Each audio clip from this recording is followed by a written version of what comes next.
Depuis 32 ans maintenant, la musique de la Ligue des Champions nous fait vibrer et plonge tous les acteurs du ballon dans une atmosphère grandiose.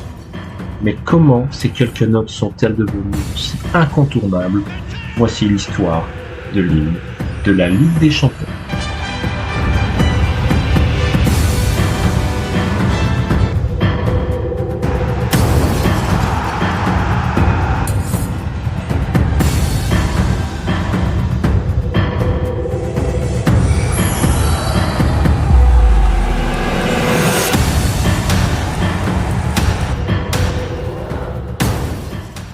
« 1992, la Coupe des clubs champions européens comme elle était appelée à l'époque, est jouée depuis 1955 par les plus grands clubs européens.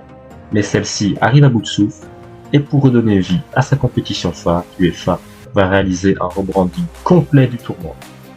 Pour ce faire, elle renomme la compétition Ligue des Champions, accompagnée d'un nouveau logo, d'un nouveau format, mais surtout l'apparition d'une musique qui sera jouée avant chaque rencontre, donnant le ton de l'événement à venir. Pour la réalisation de cet hymne, les instances du foot européen font appel à Tony Britton, un compositeur anglais diplômé du Royal College of Music. Ce dernier va s'inspirer de la célèbre œuvre de George Friedrich Handel, Zadok de Priest.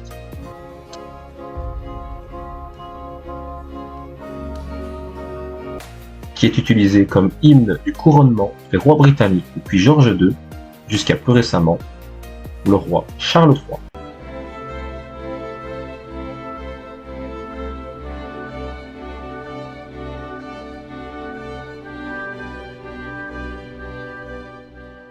Sa version officielle a été interprétée par deux institutions de la musique britannique, l'Academy of St. Martin Hillfields et l'Orchestre Philharmonique Royal. L'hymne trilingue est joué en anglais, en français et en allemand, les trois langues officielles de l'UEFA. Tony Britton a donc réussi son pari, adapter une œuvre classique pour en faire une musique s'alliant parfaitement avec le football, évoquant le prestige, le rêve et la grandeur de la compétition à l'image de ses paroles.